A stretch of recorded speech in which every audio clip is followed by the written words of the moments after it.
Welcome to Milton King's On the Wall podcast, where we engage in conversations with artists, designers, and more. In this episode, we speak with Yasmin Smith, Head of Design and Communications for Milton King U.K. If you enjoy these conversations, please take a moment to subscribe and consider leaving us a rating and review. Hi, Yasmin. Hello. How are you? I'm good. How are you? Good. So you would have just gotten home from work, huh? Well, yeah, kind of. I left a little bit earlier so I could sort of make sure my laptop and everything was all set to go. But yeah, I've just got back like half an hour ago-ish. Cool. What were you doing? What were you doing at work today? Painting. So Painting. I had a few things painted today. Yeah. Just getting ready for Easter, basically, but just trying to tie my loose ends. I was painting up some bison today for the next design. Bison. Yeah. Very nice. I'll send you a picture. Yeah. So it's very different for me, but it's looking good. Maybe do a little introduction of yourself. How you're working for Milton King, but maybe introduce your position, what you do, that kind of thing. Okay, so I am head of design and communications UK, which technically means I'm doing all the in-house designing for new Milton King Studio stuff, but also means that I am the person that you get on the phone for UK, and I was doing the sampling, and I'm the person on the end of the website pure chat and things like that, because it was just me in this UK studio until February. So there's a few of us now, which is good. But I was sort of UK one-man band for a little while. How was that? Like, did you enjoy working by yourself, or do you like having people around? It was different. It wasn't that different really, because obviously, so at my last job, we started working from home in 2020, and then I was just at home for 3 years, and then I was freelancing again at home, which is even more on your own. And then I went into working here, and then I just sort of set the studio up and was working on my own again. So it wasn't too different, really. Obviously, I've got the dog with me as well, which isn't, there's a little bit of company. That's always nice. Yeah, it's nice to have the dog as well. But yeah, so it's not too bad. The only thing for me that I found slightly difficult was that the time differences between all of you guys, obviously. So I was really on my own for sort of 6-7 hours a day. But it was fine. It meant I learned things really quickly. So, but that was good. Yeah, it was good to do all this sort of customer service to begin with, because I learned how the company works really quickly. Right. So, yeah, you have to be ready to answer a bunch of questions.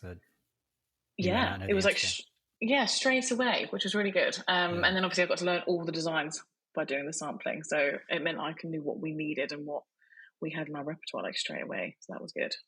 Yeah, I remember when I first started, I got thrown into pure chat, and I didn't know the first thing about anything to do with wallpaper, with design, like nothing.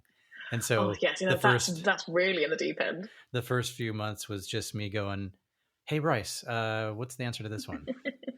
Yeah, true. And after a while, see, I know the basics and that sort of thing, but yeah, it was just, it's good to know.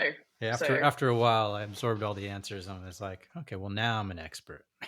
Yeah. Well, exactly. I think it should be a rite of passage, really, for all of us, because you just learn so quickly what all of our, FAQs are. So I could read them off the back of my hand now. So right. So when you, when I guess COVID hit and you were working remotely, working from home, what were you doing? What was your position before Milton King? So I was head of design at a furnishing fabrics company here in the UK that I don't believe is currently in action. They go out of business. Well, they went into administration, which is how I ended up going into, being freelancing. So no one that I worked with there is there now. So I ran a small studio there, and there was 3 of us, 3 designers, and then a marketing person in my team. So I ran the small studio, and then we all worked together in-house together until 2020, and then we were sort of thrown into working from home like everyone else was, and then we just never went back into the office. So was that the result of was going into administration? Was that the result of just COVID stuff and business decline? Yeah, I think so.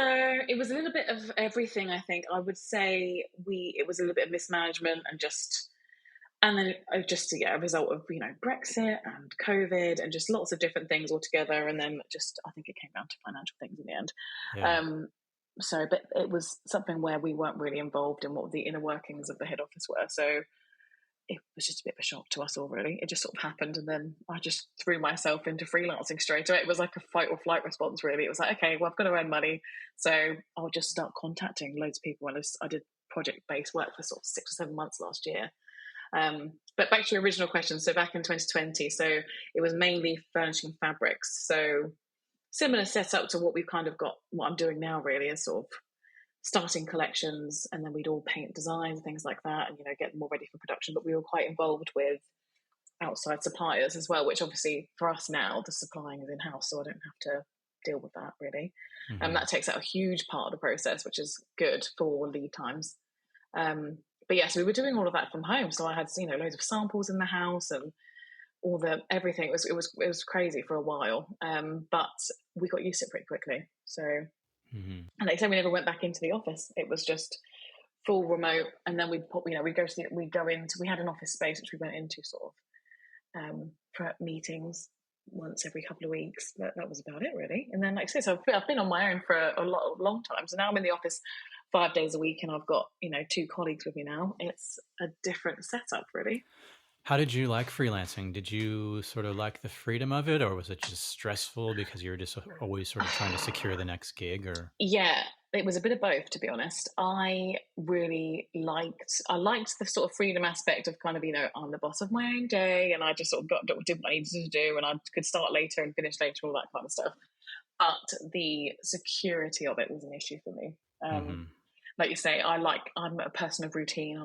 So I was still doing a 9 to 5, even though I was freelancing, really. So like I say, I've said all these benefits, but I wasn't really enforcing them because I needed that structure. Otherwise, I would have kind of been working all night, and which did happen at some point. I was sort of up really late doing things and getting project deadlines and stuff like that. Yeah. But it was the stress of not knowing when your next pay packet was coming in was a bit too much for me. Right. But I mean, obviously, once you're more established, you kind of get into a rhythm with it. But because I did it for 6 months, I just thought, I don't know if this is for me. I'm too anxious. Had you ever freelanced? Have you ever done that thing, but freelance before as an artist? No, I did a little bit on the side of my last job, but not in the interior. So I did a little bit for like stationery, and I did a little bit of illustrating and some commission work and things like that. But that was fine because it was just like extra money. It was like a passive income. Whereas when it suddenly went from being enjoyable passive income to you've got to pay your rent with this, that was when the enjoyment kind of stopped. Yeah. I think that's kind of the same thing with all creative industries, though, because if you turn your passion if you monetize it, all of a sudden it gets stressful, doesn't it? So I think that's when I was like, I need to find something in-house again if it comes up. Do you enjoy, or do you get time to and enjoy, I suppose, doing art outside of work? Or when it becomes your job, do you just sort of like, I'm doing it all day and I go home, I don't want to be doing that? Or do it's a little bit like that, I would say. Before I started with Milton King, I had a little print business, like a GK print business of illustrations I did just literally of animals. I loved drawing animals. I love using marker pens, which is not something I always used. In the industry, you tend to use more traditional things, so you're painting a lot more. So it just started as a little thing where I did a couple, and then people were like, can I buy these? And I just started a little Etsy shop. So I did that on the ones, but then again, the minute you start selling them, it becomes another business. And then I shut the shop down last year because it became too stressful alongside everything else. But yeah, I definitely don't draw enough for fun. I need to do that more, but I'm a bit of a perfectionist, to be honest. So I'm not one of those people that can just get a sketchbook out and just start painting for fun, which I wish I was. Because if it doesn't look good, I'll rip it out and I'll put it in the bin, which is against every rule of an artist. You should keep everything. But I'm not one of those people, unfortunately. Every New Year's resolution is, I'm going to start creating for fun. I'm going to start doing this. I still haven't done it. So, do you have anything that you're currently working on just for pleasure at home? Anything like that? Nothing creative, unfortunately. I read a lot just for pleasure, but not for. But even that's had a bit of forced thing this year. I joined a book club, but otherwise, I don't create anything or paint anything outside because I just can't look at my own stuff all the time. I mean, I don't even really have a lot of my prints up in my fabrics or anything because it just, so I will just look at something and think, I wish I'd moved that. zebra 5 millimeters or something. You're your own biggest critic. Yeah, I can't stop looking at it. So I have a few things. I've got a few cushions and stuff like that, but I don't think I could look at stuff for a long time. So yeah. When you said that that you couldn't just, well, like, what do you have to do to sort of set yourself up? Because you said, oh, I can't just open a sketchbook and just start doing something. What do you need to begin something? There's a lot of prep that goes into it. So for a design, for example, so what I'm working on at the moment, there's a lot of mood boarding initially. So finding the right reference imagery, trying to figure out what I'm going to paint. And obviously with textiles, there's with pattern repeats and things, there's a lot of technical element to it. So I'm obviously trying to figure out, okay, well, if I'm going to draw this horse and then I'm going to have these trees and things over here, but what's going to come above it and where's it going to come out, if it's in what repeats. So that kind of takes a little bit of the freedom out of it. You can't just start painting and just hope for the best. You kind of have to have a little bit of a method to what you're doing. So I spend a lot of time very quickly roughing out a repeat, and then figuring out what I'm going to paint. Then I have to and I sketch them all up quite meticulously, and then I'll paint them, and then I'll scan them in as I go so I can see them appearing on the repeat, and I know what's filling in the holes, so there's a real method to it. So it's not just, I can't just pick up the paintbrush and just have a go. So that's what takes the time up. But do you find that, like, because you said that having the pattern repeat and stuff sort of creates certain restrictions, it sets some boundaries for you. I mean, wouldn't just the frame of the image sort of do the same thing, or is that just different? I mean, knowing where something's going to end and knowing where. Well, it depends what it is, really. So if I'm going to do like a half drop or an offset repeat, depending on where in the world you are, it means it sort of falls halfway down the vertical repeat again. So if I, like you say, I need to know that whatever's going to go there is going to come out and touch whatever's halfway through the repeat later on. So that, I mean, obviously you can always fudge things in Photoshop later. It's not that much of an issue. But when I'm painting, I kind of like to have an idea. So just in case you end up painting something you don't use, and then that's 3 or 4 hours painting up a flower that you don't use is actually quite vital, really. So I do try to keep it as concise as possible, just so that I don't waste any time, because otherwise you could spend a day painting and then have stuff that you don't even use. Do you have it sort of all visualized in your mind before you put the brush to the canvas, or are you just sort of like, let me just put this object here and then see what I put around it, kind of thing? Yes, basically. So I do a quick sketch and I think, okay, that looks all right. So, and then sometimes I'm like, it might be nice if I just paint a little bit here, paint a little bit there. And obviously you can take elements later on digitally, just to add, extra things. So if I think, I need a bit of extra branch or a bit of extra flower, I can take things of what I've already done, digitally manipulate them so they look a bit different, just flip them and things like that. So there are things you can work around it. But I do just sort of, once I've got it down, it's like a rough repeat on the page, and then I just sort of paint and see how it looks, and then I start scanning halfway through so I can see where it's going first, and then I know where to continue. So it's like half and half. There's a little bit of freedom, but not totally. Had you ever done wallpaper before? Yes. So I had in my previous job, we did traditionally printed wallpaper, which was like, with rotary screens and things like that. So that was something that I was used to doing before, going to the factory, watching them print it and separating the colours and everything to make sure that we had a design that could be screen printed. And then later on we moved into digital, which is obviously what we do. And it was just a case of, we designed for fabric and then we changed the repeat to fit into the wallpaper. So it was kind of a 2 birds, 1 stone kind of thing. We just designed it for the fabric repeat, and then a wallpaper repeat slightly smaller. So you just had to rearrange it to fit the wallpaper, because printing digitally, it just is so easy. Yeah, so much easier, should I say, in terms of the technical aspect of stuff. So yeah, it was just a case of changing the fabric repeat for that, so that's good. But yeah, I did a little bit of wallpaper, and it was mainly fabric, but we did do a little bit of wallpaper towards the end as well. I like where this is going. I'd like to stay on sort of the current day, but I do want to just sort of take a moment to abruptly just jump back into history a little bit, just to kind of get a bit of your background, kind of like growing up and that kind of stuff. Childhood memories, things like that. Nothing too deep. But it's not a therapy session. But it's but just where you're sort of hail from originally, like where you're at now. How far is that from where you kind of grew up? Okay, so I'm in Brighton now, which is obviously where the studio is, and then I'm from Portsmouth, which is about an hour and a half. I'm trying to figure out. I think it's west. It is west. Yeah. So you've got London, and then Brighton, and then Portsmouth. So, but Brighton and Portsmouth are on the same coast. You just follow the coast along. It's a naval city, so highly military, but it's the same sort of thing. It's a seaside town, and yeah, it's a nice place, but it's just not where it was. I wanted to move last year, so I was there until last year, and then I picked up when we decided to open the studio here. So you were there your whole life? Born up there, but I went to Bournemouth, which is like another hour west along the coast to study. So I've just sort of moved up and down the coast my whole life. So I was there for 3 years, from 19 to 22. Then I went back to Portsmouth, moved out with my boyfriend, and we had a little house and everything. And then then we moved here together last year. So we've just sort of just stayed quite local, really. An hour is not that far. Although I guess it's not far compared to American standards. An hour is really close, I guess, for you guys. But for us, it's like, oh my God, an hour away. So, but yeah, so most of my family is still in Portsmouth. I've got a brother in London, but everyone,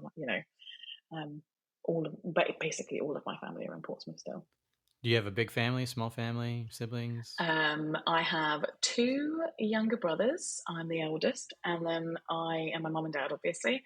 And then my mum is one of 7, so I have a lot of cousins and quite a big extended family on that side. So yeah, we've got quite a big family if you think of it like that. I think there's something like 15, 20 cousins, and then there's lots of second cousins as well, where my cousins have just started having kids as well. So there's quite a big family in that sense. Does everybody get together? Do you see them all, or are they sort of scattered? Now it's more just like everyone's still in Portsmouth, but it's more just it's weddings and funerals. Unfortunately, now that we're all kind of in our 20s, 30s, 40s, so it's a bit different now. But obviously, I see my immediate family a lot. Like I'm very close to my mum and dad and my brothers, so yeah, that's good. Yeah. And so, well, how often do you see like what do your younger brothers do? Are they sort of in the area, or do they have to travel to come to see the family, or is everybody sort of pretty local? One brother is in London, so he's in North London. He works so he was similar to me. He does like the creative, so he went to study media studies and film and TV at uni, and he works for a daytime TV show over here now as a researcher. So he's in London, and then my other brother has his own construction company. He's going to hate me because I don't really know what he does, but I know he's very successful at it, and he's got some good stuff. He's got he's got stuff like that. And he's got good, earns more than any of us, so he's doing really well. But he's still in Portsmouth as well, yeah. So, well, like you say, all of us. It takes like an hour for all of us to get together, but that's not nice. too bad. Yeah, I always wondered why that was. I've been over to the UK a couple of times, and I noticed that there was this big thing about distance. And I don't know, maybe do you have any insight as to why that is? Like, why is something that's an hour away, like, that's just not doable? I honestly don't know. I think it's because we're so used to having everything on our doorstep. Because obviously, when I went to Dallas, which is my first time in the US, obviously to go meet everyone in the UK from Milton King, I couldn't get over the fact that you couldn't walk everywhere because I don't drive. So for me, it was like I just jump on a bus or a train or whatever, and it's quite accessible. But yeah, the thought of not being able to walk. But I think if I was used to it and you grew up like that, it wouldn't be so far. Like the more rural you are, people don't find it too much of an issue. But I think I was just used to just being able to get anywhere in sort of 10 minutes. So everyone was just around there. Is that pretty representative of most towns and cities in the UK? Like just everything's walkable? Well, kind of. I would say so. I mean, Portsmouth is quite a good city in terms of the fact that it's got like good public transport and stuff. And the same way in London, no one drives in London. You don't need to. So, and it's the same in Brighton. I walk everywhere here, but I mean, I can't speak for everyone. Like to say, the more rural you get, a lot. Like I've got friends who grew up in the New Forest, which is like a national park kind of area, where if they didn't drive, they couldn't get anywhere basically. So I'm just quite lucky because I've been in the city. But most places it is easy to get. So there are places in the UK that are a bit more spread out where I guess cars are more of a thing. Yeah, if you lived in Wales or something, or in the West Country, I think it's a bit more.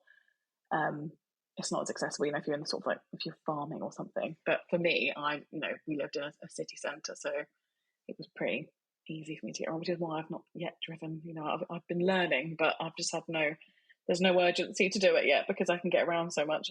So Yeah. Well, is it also, I guess it's a testament to the public transportation, but it's also a testament to the way that the cities are built, right? I mean, they're older cities with that were built, like if you're in where I am in LA, it was basically built on the back of a car culture, so yes, everything is well, spread out and very far away. But I suppose, most of the cities are older in the sense that they were around before automobiles. And yeah. I so mean, they've built them to be more contained, I suppose, right? yeah. I mean, it means that the parking situation is absolutely horrendous. Yeah, everything's Right. permit parking. Like I lived in Portsmouth. I lived in a road that was like a Victorian terrace road, so it was just loads of two up, two downs, hundreds of terrace with like a nice big garden, but there was no parking whatsoever. And you think if everyone had two cars maybe in those houses, people would fight. It was just like a huge thing. Like, if you needed to secure a parking space, you'd have to put like a chair out there or a cone or something, or just sit out there waiting for it in the morning. So I was just put off by that, really. I mean, I do my driving lessons in Portsmouth. I would actively weep at the wheel. It was just all like You might relate to road rage a bit better. yeah, exactly. I was like, oh We my have god, I serious road hated it. rage out here. Yeah, so stressful, and obviously, yeah. So it wasn't even worth doing. But obviously, everything was built sort of Victorian times or before, really. Most of the foundations of the city. So, Yeah. But what about when it comes but to, yeah. like, when you want to go to events or, concerts or things like that, sporting Oh yeah. events, like I guess just the public transport takes care of that, right? Oh yeah, yeah. You can get a train most places. And if not, just get an Uber, I guess. I mean, I've never come up with an issue, which is again why I've just not bothered to learn to drive it because Hmm. I've not had an issue with it. So Yeah. the only, yeah, after, if I go to events and things, it'd be going into London, which is so easy for me now, especially now I live in Brighton. It's even closer than before. Um, it's just, yeah, it's not inaccessible. But again, I can't speak for the whole of the UK because I'm sure there's lots of people that are like, we had to drive at 17, or you couldn't even leave your mum's house, kind of thing. Yeah. Well, that makes sense. Now you said, Yeah. was it Portsmouth? Is that where you were before? Okay. Yes. And then Brighton, are they much different in terms of the types of cities that they are? Like they're both obviously on the coast, but Yeah. are they fairly similar, or do you notice big differences between those two places? Fairly similar, I would say, just in general. So if you think maybe the sizes and just the type, because obviously was once a seaside town, they've all got the same kind of thing. We've both got a pier, we've both got bars and things. But the difference with Brighton was for me was the vibe and the people. Just it's much more, how do I say this diplomatically? I'd say it's a little bit more open-minded here, much more Okay. creative, and a little bit more just lots more stuff that we wanted to do. Like Steve and I were just Steve is my boyfriend. We were just a little bit bored in Portsmouth, really, and I had friends here, and I used to come up to Brighton quite a lot. So Hmm. it was just I wanted to be somewhere a bit more creative and just have opportunities to do a bit more. It's a bit more Um, artsy. yeah, very much so. So there's a lot of stuff going on. There's always like life drawing classes and pottery things going on. I joined a feminist book club, and there's always a really nice thing. There's live music all the time in little independent bars, and it's just really lovely. So, and we're really enjoying it. I would say it's like a nice halfway house between Portsmouth and Brighton and London. Sorry. Right. So we didn't want to move to London because London is a bit too intense for me. Yeah. But it's like a nice in between. So it's still on the sea, but it's got a lot more going on, basically. So, which is what we wanted. So London being intense in terms of crowdedness, Just or in terms of, it's just a lot going on. Well, it's expensive. So yeah. I mean, I never wanted to move to London. I always like being by the sea.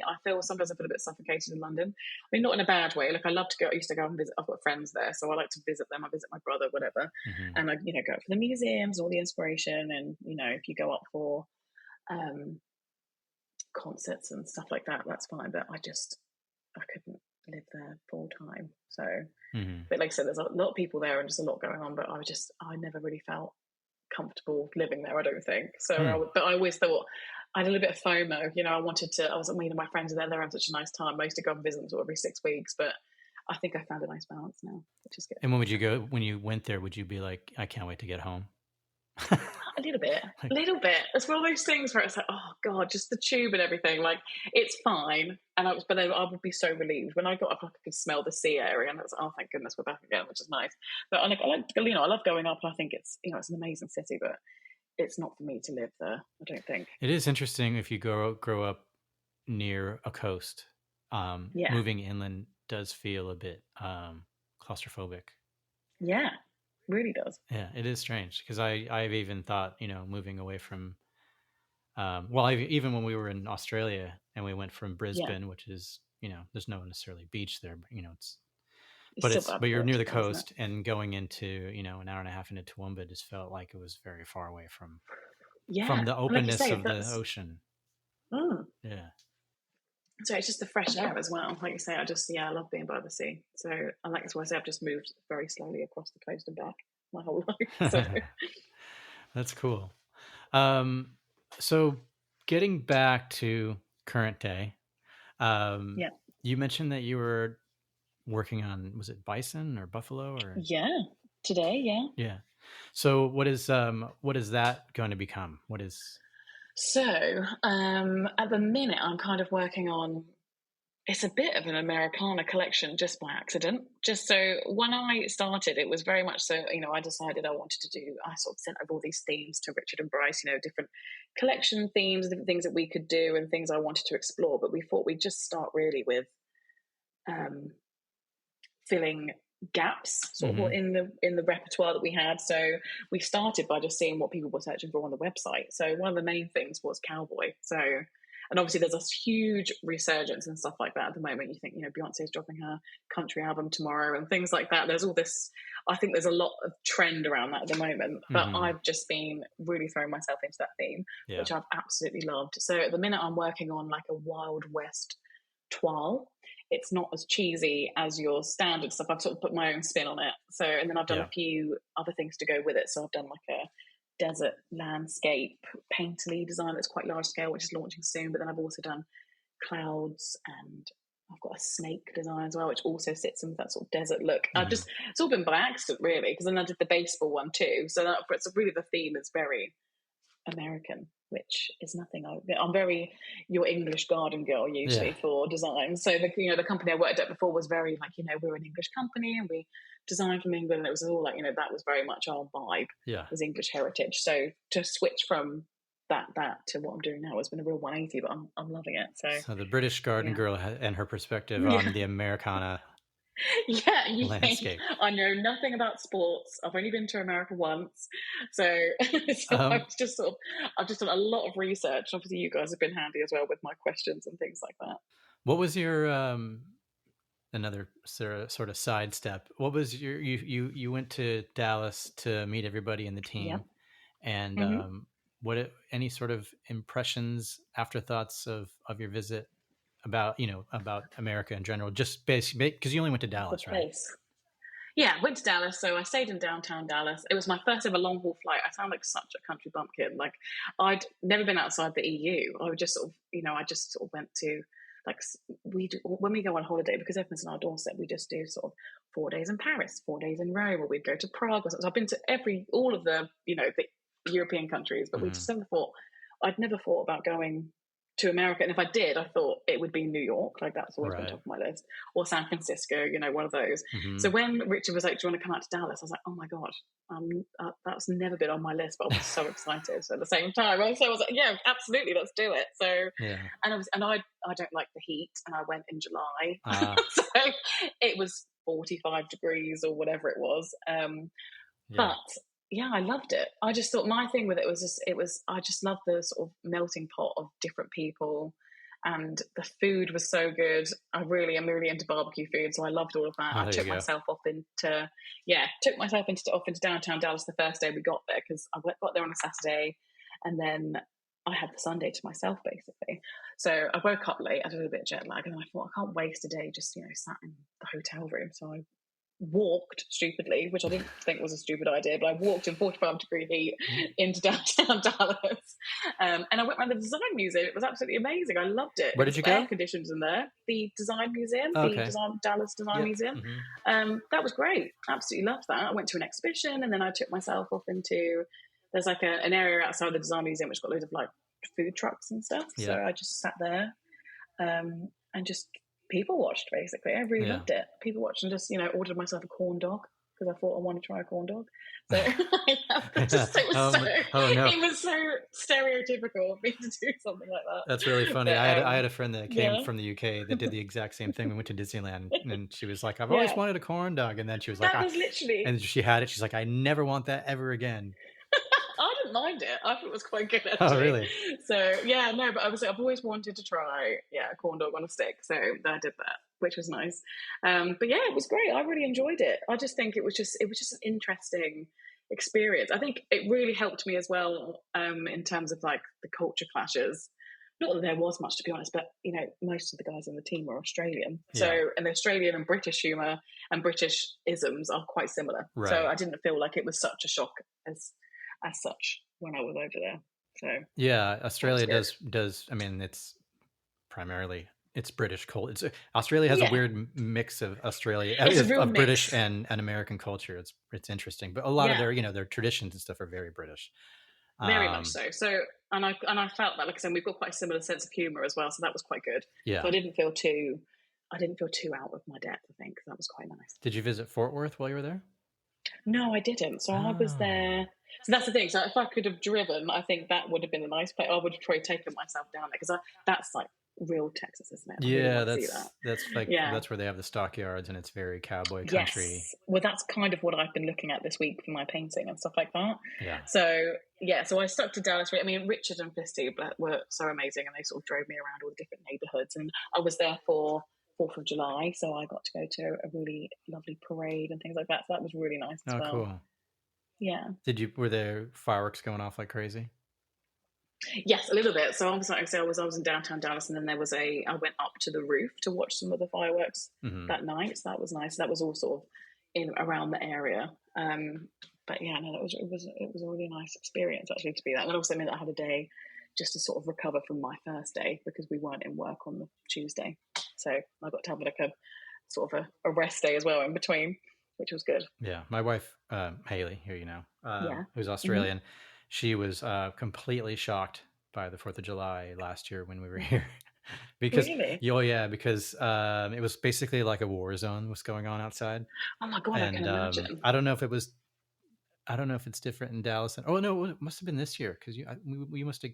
Yeah, I was gonna say because you got there on the Wednesday. I think you arrived on the Wednesday. Yeah. So it was just sort of funny because she'd only been in the country for 2 years, and 2 of those years were at Disneyland. So it was like controlled fireworks and everything. But we didn't do anything like that this time. She just got to see the neighborhood. We're in Orange County, California. And it was just like every single little street and neighborhood was shooting off illegal fireworks up into the air. And it was just, just like constant explosions for about, 3 hours, 4 hours straight. And it's a bit like that. Yeah. Was that like how it was in Dallas? Funny. No, so Dallas wasn't too bad. If it was, I didn't hear it. But that's the sort of thing it sounds like, because obviously we have bonfire night here. That's what it's like here. Like people just buy tons of fireworks, just set them off constantly. But that's in November. So what is that? Bonfire night? Sort of thing. Yeah, so it's Guy Fawkes night technically. It's the 5th of November, and we're technically it's Guy Fawkes is a man that tried to blow up Parliament in the 1600s, and he didn't. So we're celebrating the fact that he didn't blow up Parliament. Celebrating that he didn't blow up Parliament by blowing a bunch of stuff up. Blow up Parliament, yeah. I mean, I'm sure there's people now that will kind of celebrate the fact that if he did do that. So, but it was just, so that's what bonfire. But that's the 5th of November every year, and everyone just sets tons of fireworks off. Is that countrywide? Is that a countrywide celebration there? Yeah, and there's like massive, council ones where they put them on, at the beach or something, and they, put lots of money into them and things like that. But that's the bonfire night. So it's just after Halloween, so it's quite a nice in between. See, I think in Dallas, I'm not sure, but I thought I looked this up. I think fireworks aren't allowed, like personal fireworks aren't allowed in that city in like a certain mile radius. Whereas in Southern California, that's kind of true. But it's really weird because one city will be like, no fireworks. And then the city right next to it are like, have all the fireworks you want. And it's only a difference of like a mile or two or something. You see, that I find strange because obviously you've got different laws in different states, haven't you? Which obviously here it's just a blanket for everyone, but you can buy fireworks just in the supermarket here. So yeah, you don't really get them in the supermarket here. Pretty much there's fireworks stands in California. There's fireworks stands that'll pop up about 2 or 3 days before 4th of July, and that's when you buy them all. But from what my wife discovered with all the explosions is that it's mostly fireworks brought in from Mexico, because the stuff people are letting off they're not legal. You're not supposed to have bottle rockets and things like that. So it's sort of that's a bit scary. Yeah, it's a bit crazy, but it's really, I mean, I just told her, I said, let's get in the car and drive around. So we just drove around, just driving by the different neighborhoods and slowly down the streets, because you got to watch out for the kids running across the street and stuff. But you just drive all around and you're just seeing it's madness, but it's awesome at the same time. So pretty, yeah. No, I love fireworks, so yeah, that's so nice. It's just nice sort of feeling of celebration too, I think. Yeah, you drive around and you see a bunch of people in their driveways with their barbecues, and the whole neighborhood's so nice. Kind of meeting up. It's really, really neat. The only bad thing is the next day on the news there's always just like undoubtedly, man got his finger blown off. Oh yeah. So that's what I used to petrify me as a kid, because obviously because we are allowed to buy fireworks at the bonfire night at school, it would always be, just horror stories like you must wear gloves when you've got a sparkler, and don't get too close to the fireworks, it will blow up in your face and all that kind of. So I was absolutely horrified as a child if we had red fireworks, but now I'm a bit more chill about it. So yeah. Okay, well, so you had a positive experience visiting the U.S. Yeah, super positive. Nothing really shocked you other than the actual distance between places. Yeah, it was mainly the distance. Yeah, all of that kind of stuff. Like, because I kind of knew, like, say, what to expect in Texas. I think it probably would have been quite different if I was, like, say, if I'd gone to New York or something. I think it's going to be different. So, but it was really nice, I think, to start my US sort of visits in the South. If you really lovely time. If you take another trip to the US, where would you prefer to visit? I don't know. Now that I've been in this sort of I've just been looking at so much research. I've been obsessed with looking up like Wyoming and Montana and areas like that, because that's what I've been looking at. It's just the scenery is insane. I'm a real kind of nature person. I'm not particularly into hiking or anything like that. I'm someone that appreciates looking at the nature. Right. But I absolutely love all of that. And say Yosemite National Park and things like that, I would love to see all of that. And I think before, up until sort of last year, I'd have been like, I just want to go to New York, which everyone goes to all the time, obviously. So, but now I'm thinking, I don't know, I would love to be able to drive. So maybe that's one of my things. It'd be great I'll get my driving license and I will come over and I'll hire a car, because I think that would be incredible, because there's so much to see. Yeah, because I know that you guys drove from Dallas to California, didn't you? Yeah, that was cool. We drove through New Mexico and Arizona. Yeah. There's definitely, I guess it depends if you want to kind of do more of the metropolitan, go to museums, that kind of thing, or if you want to go, do more nature stuff. Pretty bit of both, I would say. But yeah, I always tell people, obviously I'm from California, but there's so much here that, I mean, geographically, it's one of the richest places in the entire country. You can go to the beaches, which to me the beaches aren't that great. But they're better than what we've got, I'm sure. I think they think they're probably better than UK beaches, but it's not like a Florida beach. It's not like a beautiful tropical Hawaiian beach or something. No. It's got the the Arctic current, so the water's always a bit cold. Gotcha. But aside from the beaches, you have the sequoia forests, which are really beautiful. Oh, wow, yeah. And like you said, Yosemite, mountains, forests, deserts, just everything sort of. It's absolutely amazing. Within about an hour's drive, really, you can reach most of that. So I would encourage you to come to. Wow, Cali. I'll add that to the top of my list. Yeah, but there is so much. Like Montana's beautiful, and if you drive through the Rockies and stuff through Colorado, it's amazing. It's definitely on my bucket list, but whether that will be something that I do next time I visit, I don't know. I think it'll probably be something a bit more accessible for me, I guess, for now. Yeah, well, New York's only like a 5-hour flight. Yeah, it's not too bad. Yeah. So I think it's more like 7 maybe. Oh, is from it? Where I am. Yeah. Okay.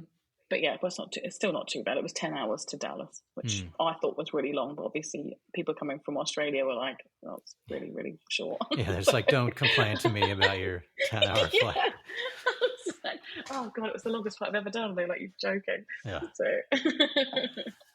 well, you'll have to do that. So you're drawing these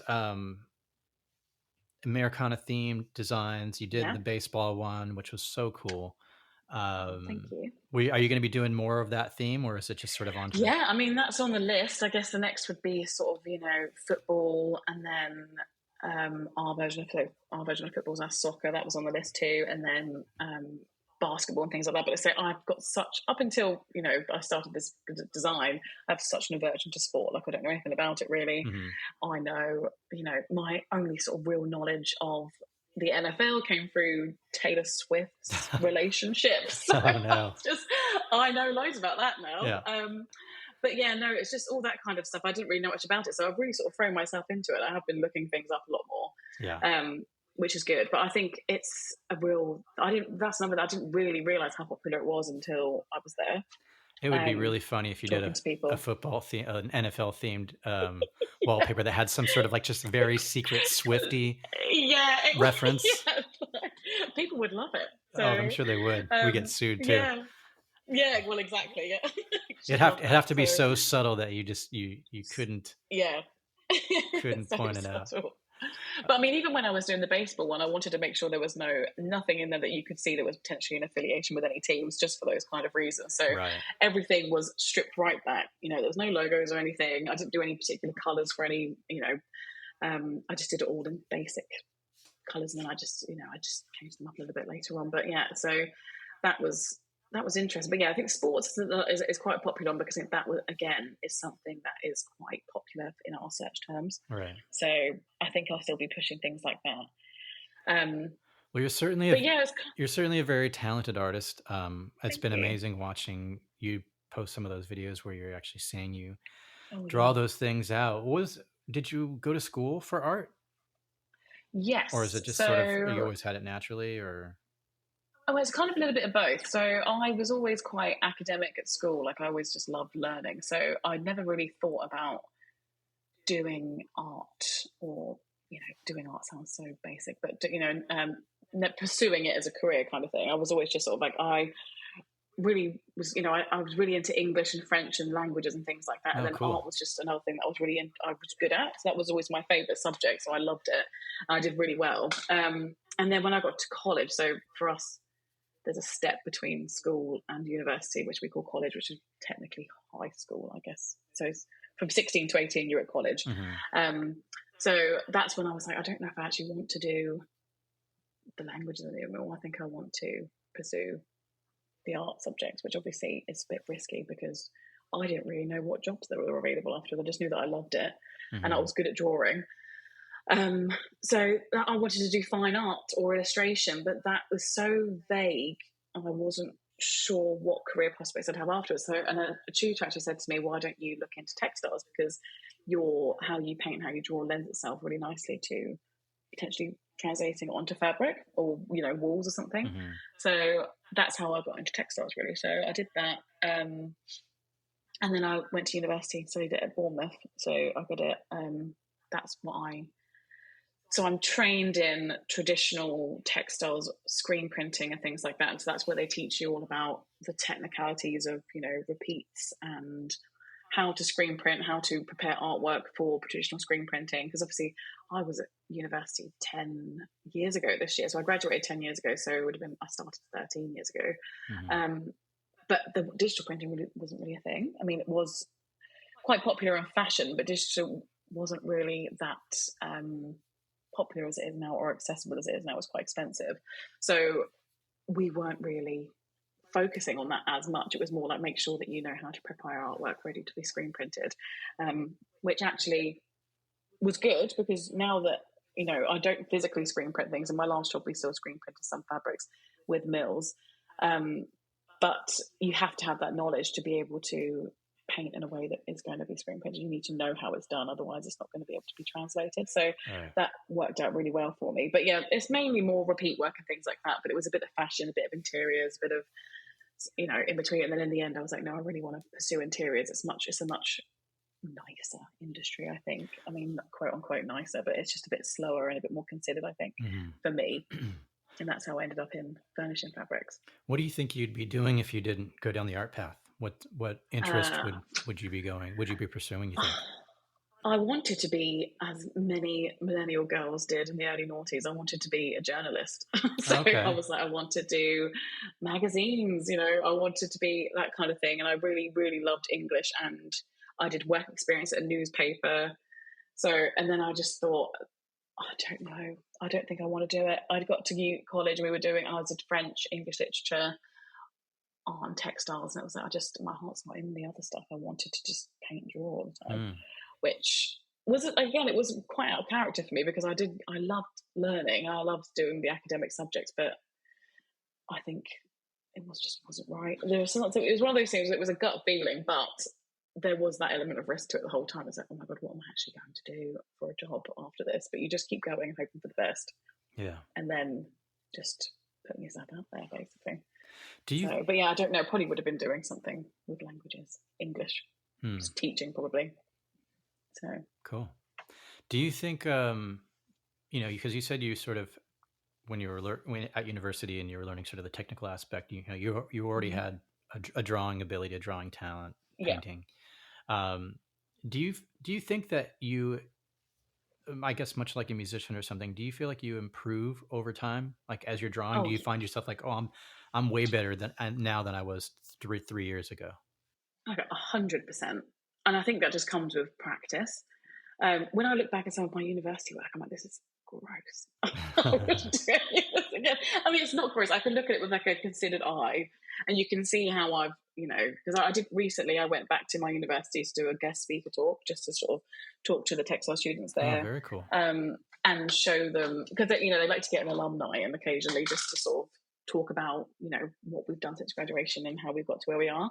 And I had to root through all of my old stuff to sort of show them what I'd done. I was like, oh my God, you can really see the improvement, which is nice. That is really lovely. But I also think just in terms of, what works. So the experimentation is really great. So, but I mean, before I started in the industry, I would never have, painted in a certain way, or up until last year when I did the baseball design, I hadn't painted a person or drawn a person since I was at school. So that was like 15 years.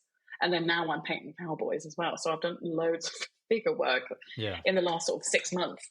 And that itself has improved massively from when I started doing it again as well. So that's just, I think, just like I said, practice makes perfect. I personally think everyone can draw or paint. You just have to really just keep going at it, really. I guess this may be more of a technical question, but I'm just wondering, like, in terms of the improvement that you do or that happens, where do you find that? Where are you improving? Where is that? Is it showing up in just your experience doing a particular object, like you said, like a person, or is it like, oh, you're getting better at shading, or you're getting better at fine lines, or like, what is it what aspects are actually improving? That's a good question. I don't really know, because I think the overall look just looks a little bit more refined. I think for me, it's more learning the techniques of how the paints work, what paintbrushes to use, how long to wait for a certain layer to dry. Don't use this color with this. There's a lot of color theory with the paints as well. So, someone's, your gut instinct might be to mix things with black to darken something, but actually you find it might be a little bit easier to mix with a bit of purple or a bit of red, so it's not as harsh, doesn't grey the colors as much. So when I'm painting it, it just gives a better look. Do you know what I mean? It's a little bit more refined, actually. And then it's the same with my digital work. So I didn't use Photoshop as much at my last job because we had an industry-specific software, which is super expensive, which is why I didn't use it when I was freelancing. And then whilst I was freelancing, I just got so much better at Photoshop because it was the only thing I had to use. So that in itself is another thing that's just completely, night and day compared to what I was doing sort of 5 years ago with it. So it sounds like it sounds like there's a bunch of like very little, like little steps here and there, like you said, color theory and things that just like, I guess they add up at the very end to a more refined thing. Because I will paint and I will hate it until maybe the last 10 minutes. I'll be like, it's not working, I'm going to throw it out, I really hate it. Like my boyfriend's constantly like, no, you say this all the time, keep going. it's going to look really good by the end of it. I was like, no, I'm never going to be able to recover. And then all of a sudden it's like something switches and you've done like 1 or 2 brush strokes. Okay, I can see it now.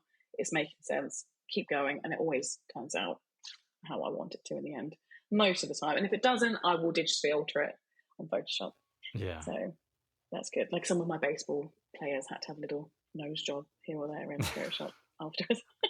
I was like, I can't do this by hand. I'm going to fix them later on. So that was good. But yeah, there's always that, which is good. That's funny. So the part where you go take it from a painted or drawn piece and you turn it into something digital, you're scanning it, right? I heard you mention scanning. Yes. So how are you scanning it? I use an A4 scanner. So I scan everything in pieces and then I piece it together like a puzzle piece on Photoshop. Okay. Which isn't too difficult. There is a way on Photoshop now which kind of does it automatically for you. It can collage it together, but you have to scan it in a certain way so it can see the pieces. It's not so it's kind of recognizable different areas. So I scan things. I tend to work on A2 pieces because anything larger than that is pretty outrageous on an A4 scanner. So if you're doing a mural, for example, I might take that to a professional scanning place where they would scan it in the larger pieces just to save time. So scan it, paint it, scan it, put it into Photoshop, and then I will spend a long time cleaning the artwork because you get little bits, and then you can get little areas that just it doesn't look as nice ready to be printed. And there's wallpaper's nowhere near as forgiving as fabric are because you don't have that texture of the fabric. So I'm even more meticulous. So every time I send the file over to Jess, for example, I will just be like, please check for pixels. I've looked at it myself, but I need someone else to look at it with a fresh eye, because if it goes to print and there's a pixel, I'll never be able to look at it ever again. So, or forgive myself if someone puts it on their wall and they've got like a slight line or something. That is nightmare inducing, really. So you're sort of cleaning up any sort of strokes that may have gone out, or cleaning up things like that. And then when you've got it into repeat, it's making sure that there's no pixel lines, or it makes everything accurately meets up on that join. So that's the next stage, and I am so precious about that. Yeah. So do you feel like you're obviously very skilled in Photoshop enough to do that, or are you kind of, is anybody else sort of helping with the that aspect of it? Are you submitting like completely full yes. like so the repeat tiles are ready to go. All they need to do in Australia is just lay them out, really, but I just need someone to check it, because when you look at it in my I've done it all. The other day, for example, I finished a design. I was like, perfect, done. Bryce loved it. We sent it off, and then as I was going to send it, it was like 4:45. I noticed a really slight issue where a flower didn't quite meet up, and you would be able to see it if you put it up on the wall. And I was like, oh my god! So I had to go through and change every single colorway because I'd done all the colors as well, so I had to do them all separately. So I had to go through and change all of that, but it was fine in the end. But it's so important, like you say, to make sure you check everything. But luckily, that's the only issue I've noticed since I've started here, so that's good. So that's a good run. But I do make sure everyone checks for me. Are you ever making because you're working with you said like an A4 scanner, right? Are you ever working with objects that are larger than that, and you're having to piece them together afterwards? Yeah, so like you say, so I do A2. I paint on A2 usually, which is like 5 or 6 times. Well, I don't know, really, 4 times the size of A4. And then I scan it all in pieces, and then I piece it together digitally. So I have sort of like 6 A4 scans of different areas, and you have to sort of overlap them, and then you piece it all together on Photoshop. Yeah. So, and then you've got the final piece then as well. But A2 is just it's just so much easier for me to store things as well in a plan chest, in the office, and just keeping everything together. Because if you work on such large pieces all the time, it just doesn't make things very manageable. So I tend to do things in little pieces and then put them all together, rather than painting it in one big object. Have you used? I know because you've posted it, but you've obviously seen your work now in person, right? You've seen real life examples of it. Have. How do you feel when you look at it? I love it. It never gets old. It never gets old seeing the final piece. One of my favorite things is just seeing it in situ as well. Like, I love seeing when customers have put their work, some of my wallpaper up, or used my fabric or bought one of my prints and they've got a frame up or something. It's just so lovely. It just never ever gets old. It's like such a warm, fuzzy feeling. I just love it. And also just seeing the physical wallpaper. Just so Brody sends me them in big yard samples. So I said, every design I've got ready to go, can you send me a yard sample of everything so I've got it and I can see it and I can see what colours need adding or whatever eventually for the next one. And I just have them all up on a nice big rail in the studio. I just like looking through them basically. Yeah, because you'd have all the samples as well, right? Yes. We have the samples too. So we have the A4 samples, and I like to have a nice big piece as well, which just makes all the difference seeing the big pieces. Yeah, and just so people know, Brody's our print operator guru guy. Yeah. That's handles a lot of technical aspects of all the printing operations that happen in Milton King. Yeah. How cool. Okay, so back to where we started. You're printing, or you're working on a bison. You're doing that. Yeah. Is there a name for this design yet? Is that to be determined, or what else is this the landscape one where it's got or is this just is this just like a bison wallpaper? No, so this one it's a little bit kind of prairie, maybe. Okay. It's like, so like I wanted to, yes. So it was based on sort of vintage 1950s kitsch kind of cowboy wallpapers, so you have like a guy, one sort of like lassoing and then another one bucking bronco type vibes. But I thought that was a little bit too cheesy for me. So I've got cowgals or cow ladies, whatever you want to call them as well. So I've got and I've got like a couple riding into the sunset, and then I've got a few different things. I've got like some nice cows and bison, but I kind of wanted to mix. It wasn't just desert, so I've got grasslands, desert, and sort of rivers and stuff all in the same design, which at first I was like, oh no, are people from certain states going to be a bit annoyed that I've mixed them a little bit? But I thought it's fine. I've sort of like, it's like a nice melting pot of all different areas. So again, that was another thing. I was like, oh god, is this a bit too much Arizona? And I'll put this in with this and blah blah blah. You're like, that's Nebraska, that's not Arizona. Yeah. And I don't want to be, this English girl doesn't know what she's doing. So, but no, I've put them all together, and it's looking really lovely at the moment. But at the minute, it's just painted on the paper, and I've scanned it in so I can kind of see where a hole might be. But I think next week I'm gonna have to spend some time doing some little like plants and things just to fill areas. But like I say, today was just literally a bison by the water. So you may be able to go back to your wheelhouse and put in a desert flower. Yes, exactly. Oh yeah, I do love painting flowers. I haven't painted a flower in a really long time, so yeah, maybe I'll have to do that. So. It's funny. I can't remember who told me this. Somebody I was talking to before on the podcast, where they were saying that oftentimes the visitor has a better perspective than the person that lives there because they're seeing it from the outside, so they have that different perspective. So I think having you give your interpretation of Americana and stuff might be even better than someone that was like living there that.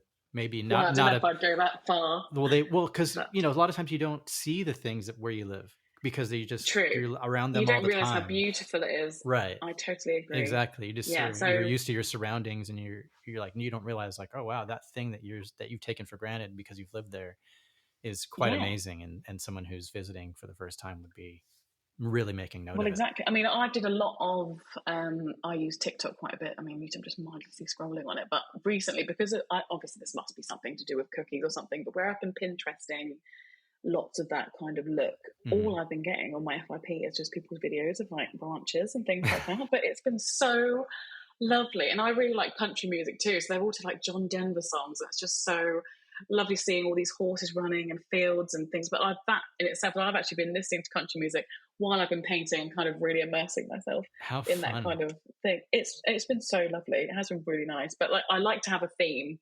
So when we first decided to, just fill holes, that the whole word just sounds awful saying it, but just to, just do one-offs that we need for the repertoire. I was like, it's a shame that I won't be doing a proper collection. But now I look at them all together, there's definitely a theme running through. Right. Yeah. That's so cool. I don't know, the way my mind just worked right now. I just went to the idea of, oh no, like I hope there's not going to be like a Halloween theme one where you're going to be TikToking like horror things and you're just going to be bombarded with the worst possible TikToks. Oh no. It's nothing like that. So it's all very, like I say, I like to keep things quite sophisticated. I'm not very cheesy in that way. Yeah. I've got so you can see it's like a Yaz version of everything. That's what it says. I've just, like, my mum will be like, "What are you working on?" Because my mum likes me to send her what I'm doing. Oh, that's cool. So your parents take an interest in what you're doing. That's awesome. Oh yeah, so we've got a family WhatsApp group with my brothers in as well, and I send, like, every day. I'm like, "Oh, I've just done this," or whatever, and I'm just sending them what I'm doing. Like, "Oh, this is very different for you. Like, that's good. What are you doing for that?" And I was like, "Yeah, well, I'm doing a Yaz version, so it's not going to be totally. So you'll know it's something that I've done because I won't put certain things in. Like, for example, I did that. There's a design coming out that's kind of a bit Vegas, and there's like cards in it, and again, it was on the desert theme, but it's a bit more kitsch and fun. But the person that I was basing the cowboy from, he had a cigarette, and I took the cigarette out. We're not having smoking in my wallpapers. Right. So yeah, it's little things like that. But I just think, it's just like my version, my interpretation of it, which I quite enjoy, actually. Take the cool factor out of smoking. That's probably a good idea. I think. Yeah, exactly. Kids will grow up healthier that way. Yeah. Basically. So. Well, very cool. So aside from this sort of collection you're doing now, is there something that's in the pipeline that you're doing next that you haven't put brush to canvas yet on? Not yet. Well, actually there is. So I recently went to Design Week here in London just to see, what everyone else is up to, market research basically. But there's a few things that I think that we could pursue in terms of up and coming trends and things like that. So I have got a little list, but also Bryce, our creative director, has a list of what he would like as well. So they meet together. So he's just sort of, this is a creative brief for things I think we should be looking at, and then I can put my interpretation on that as well. So we've got a little system going at the minute with stuff like that. Oh, cool. But it's a bit more my wheelhouse next, I would say. There's a little bit more of a floral element to it, but it's still not totally traditional. But I just need to, I've got a starting point, and then I need to actually materialize what I'm actually going to do next. So it's very exciting. Just ideas at the moment. Yeah, no, but I guess there's no shortage though, so that's good to hear. Oh yeah, no, there's lots to do, and obviously everyone's got an idea of what they want, or even I like the fact that we're all kind of, even though we're all in different continents, everyone's sort of still very talkative, and we all kind of talk about what exciting things we want to see and stuff like that. So that's always really lovely as well. There's a nice sense of community, I think, between us all. Yeah, everybody's communicating. Yeah, exactly. So that's always nice to know. I can always put that through with design as well. Well, awesome. Well, I've taken up an hour of your time, so I appreciate you jumping on the podcast with me after a long day at work, and you probably just want to eat some dinner and unwind. And that's right. It's bank holiday here tomorrow, so I'm not going to have to get up early or anything like that. Oh, that's good. So, that's right. Good Friday is a holiday over there, right?